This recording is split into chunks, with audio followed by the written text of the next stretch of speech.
Hi folks, it's Kermit Carter with Flowers by the Sea, and today we're going to spend a few minutes talking about taking cuttings from salvias, rooting cuttings, creating new plants from old plants. And we're just going to talk about one kind of cutting today. Those are softwood tip cuttings.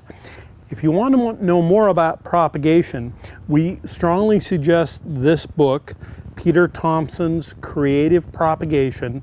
It's got chapter after chapter about cuttings, all the different kinds that are suitable for all the different plants, including salvias. We can't really go into that kind of depth here in just a few minutes. So I'm going to show you one simple technique that will work for a lot of the salvias that you grow, the Mexican species, some of the South American ones, and some of the common Salvia microphylla and Gregii types. This right here is a Salvia Omaha Gold. It's a hybrid. We believe it's got some of Salvia garnetica, the South American species, involved. And you see we've got nice, fresh, growing tips on the plant. And that's what we're going to do, softwood tip cuttings. And the media that we use, and there are many different media in which you can root a cutting, are strips of a foam material called Oasis. These can be purchased from greenhouse supplies. We use thousands of them. You'll probably only need a few. You can also root in various mixtures of sand and perlite and potting soil, something you can root in a glass of water. But we're going to use this media, which is what we generally use for the plants that we grow here and sell. Now, I'm looking for growing tips with the length between sets of leaves, that's called the internodal length, being relatively short. And I'm going to pick 3 sets of mature leaves here. 1, 2, 3. There's some other leaves growing at the top. And I'm going to make a cut below that. All right. And then I'm going to finish that cut with a slant, and that's just something I do and have done for a lot of years. I don't think it's really important. I'm going to remove that lower leaf. All right. And that area is where the new roots are going to emerge from this piece of material.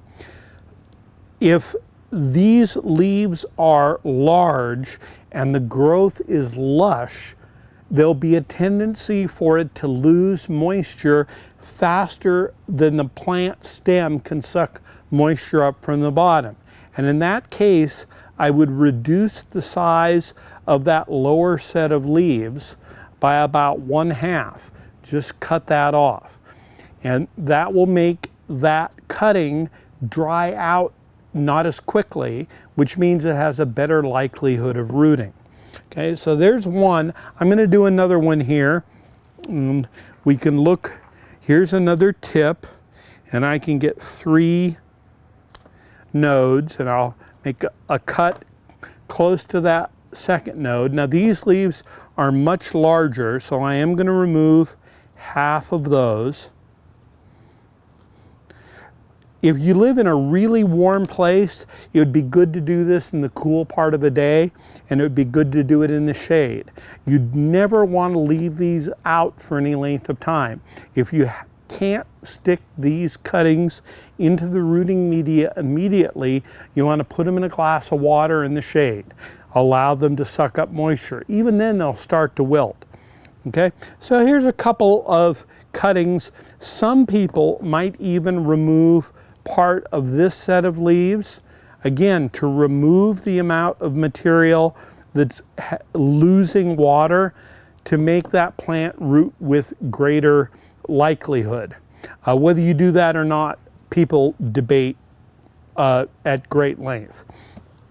We generally use a rooting hormone. It's not necessary for a lot of easy salvias to root. This is a very potent material on a commercial scale. It's available in small quantities for home gardeners, and it's a dry, powdery material.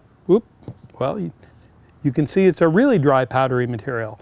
And we simply dip the end of the cutting in it and shake off, and that little dusting is all that it takes to help accelerate the rooting. Do you need rooting hormone? No. Does it help? Yes.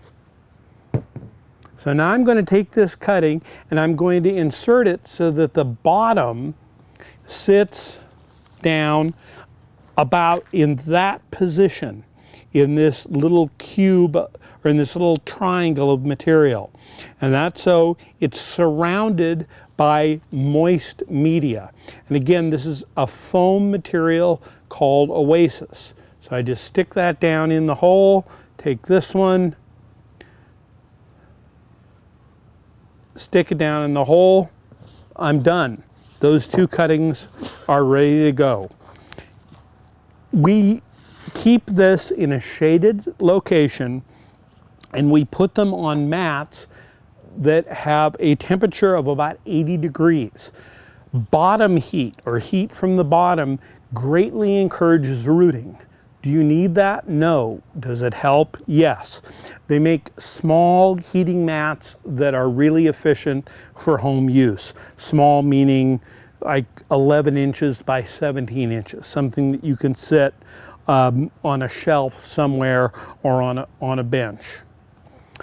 What's that going to look like in 3 or 4 weeks? Well, here we have some cuttings, and as you can see here, we've put 4 cuttings into 1 cube in order to better use the space.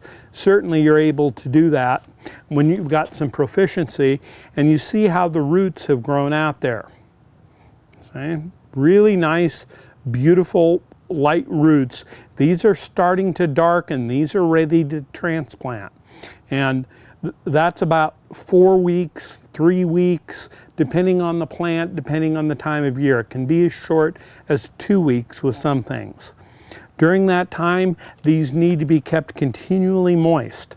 And again, bottom heat helps. Never any direct sun. So a few weeks down the line, new plants from old plants, propagating by softwood, meaning not hard. This is not hard older wood, but softwood tip cuttings. I hope this helps. Feel free to be in touch.